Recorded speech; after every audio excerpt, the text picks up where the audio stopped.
Hey you guys, what is up?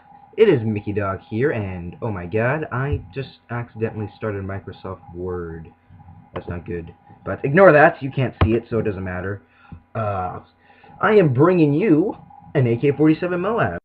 And the funny thing about this gameplay is that I actually started out this game horribly. I mean, it was god awful. It was just, oh, I think I started out like 5 and 6, which is really weird because the last Moab that I just uploaded, which was with the PM9, it was, quote unquote, sort of a comeback Moab. But I mean, okay, I'm gonna call it a comeback Moab. It was a comeback Moab. That was an epic Moab. Oh my god. But yeah, the last video that I just uploaded was Moab with the PM9, and I didn't get the Moab until after I had went 5 and 9, and then for no reason at all, I don't even know what changed. I didn't change the way I was playing at all. I still ran around like a madman with a PM9, like a chicken with his head cut off, like I usually play. And somehow I just got a Moab. I really don't know how it happened, which is usually how most of my Moabs go. I mean, it's funny. I usually don't get a Moab like right off the bat. Like the second I spawn, I just go Rambo and I just get that 24 kill streak and get my Moab. No, it usually doesn't work like that. And watching other YouTubers and commentators, I've noticed that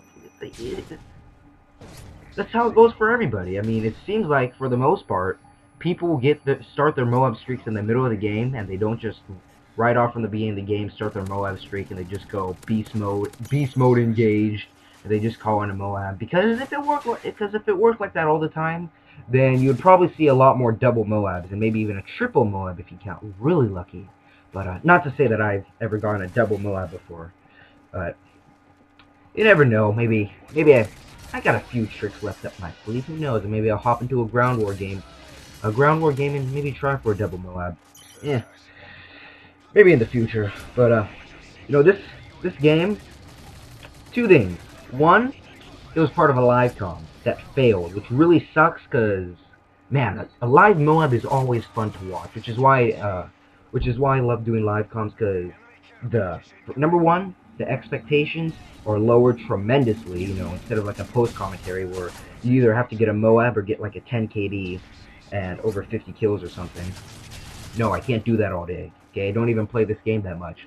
So live comms are the way to go for me. And plus, if you get a really good game, you can be really, really happy because it was live, and people aren't expecting you to get a really good game or get a Moab live. I mean, they just don't expect you to do that.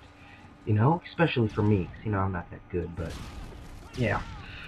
And number two, we lost this game. I don't understand how we lost this game. I mean, yes, I didn't play the objective that much, but still, I Moabbed him.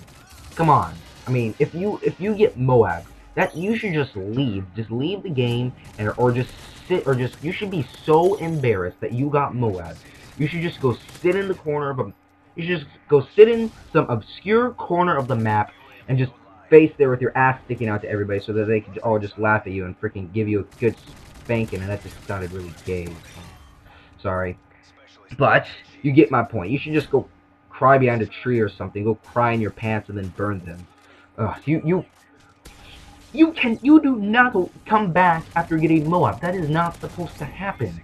And truthfully, honestly, I blame this all on my teammates. Okay, like 95% on my teammates. The other 5% goes to me for not playing the objective as much as I should have. Because maybe if I didn't, focus on going on this Moab streak as much, we probably would have won. See, now we only lost by 10 points. Like right now, we're losing by, what, 30 points? And they have 2 flags, we have 1. They're about to get us triple capped. I know, I probably should have hopped on that A flag or something, but whatever. I end up doing it right here. See, I play the objective, even though I'm on a Moab streak. Look at that. And, God, I go on a 38 gun streak. I mean, it's just, I really don't know how I lost this, but hey, you can learn something from every gameplay. No matter if you win or lose, you should always try. Well, not to say that it's that important, but I mean, if you want to get better at the game, look at your past games, preferably your worst games, the games that you did absolutely horribly in, the games that you lose, and try to see what you could have done to where maybe you couldn't have gone negative to make sure that you didn't lose the game, which I should do right here. And truthfully, I think I already figured out the problem. I probably should have played the objective more. But I really don't know what more I could have done, seeing how we have them triple capped right now. But whatever. You know, there's something I've been meaning to ask you guys, and if any of you could reply, that would be amazing. Oh my god, I would love a comment on my video. Uh, would you prefer, do you guys like the longer Moabs or the shorter Moabs?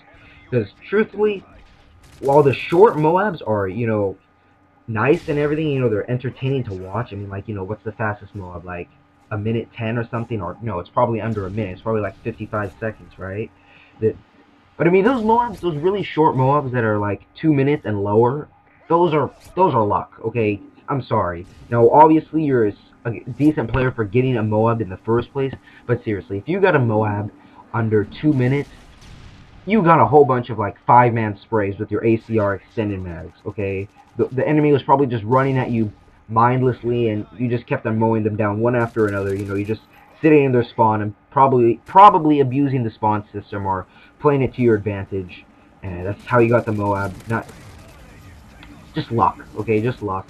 While you know a longer Moab like this one right in front of you, you know you can see how you can see what the guy's thinking. You can tell if the guy's a good player or not because you know you can see what he's thinking as he's getting this Moab. You can see what kind of choices he makes. You can see how he takes control of the map. See if he hovers around one part of the map. You can see which gunfights he decides to back out of, which gunfights he decides to stay in, and obviously they're probably the right choice, seeing how the person will get. God, what am I even trying to say? But you know, try to. Oh God, what am I trying to say? It's just, do you guys like the longer moves or the shorter moves? I know fail at talking right there. I usually do that, but I mean the longer moves you can tell if the guy's a smart player or not. Unlike you know those 1-minute Moabs where you know the guy's just getting 5-man sprays off of people just spawning. I mean, in these longer moves you can see the way the guy thinks, and you can tell if he's actually a good player or not. Because I can guarantee you, not to say I'm better than those guys who can get 1-minute Moabs, but I can guarantee you that the guys who get 1-minute Moabs aren't the best players out there. Yeah, no, sort of obvious. There's always going to be somebody better than you. Oh, get turned on, son. See? That's a sign of a good player. No, not trying to brag. I'm sorry. But, I mean, you know, being able to turn on people like that, being able to capture flags while going on Moab streaks, I mean, those are the kind of Moabs that I like to watch, that are still fast-paced, long gun streaks, people that hop on flags while, you know, that don't ignore the objective while they're getting their Moab streaks. Those are the signs of a good player. And I think right here is where I end my gun streak. I do end up cutting out the last part toward the end of the game just because I end up dying a lot. I try my hardest to win this game. I really do. But sometimes your best isn't good enough, which is really depressing to hear because they tell you that if you try your best, you always do great, but you know, implying that you'll achieve your goal. And in fact, no matter how hard you try to fly and spread your wings, your arms are never gonna let you fly. You're gonna have to go buy an airplane if you want to go fly. Don't jump off cliffs and try to fly, people. It isn't gonna work. Okay, don't do that. Life lesson right there. Don't jump off the cliffs. Anyways, thanks for watching, guys. Hope you enjoyed this commentary video, whatever you want to call it. And humans can't fly. Please don't jump off a cliff after this video. Just don't. Thanks, you guys. Thanks for watching. See you all later.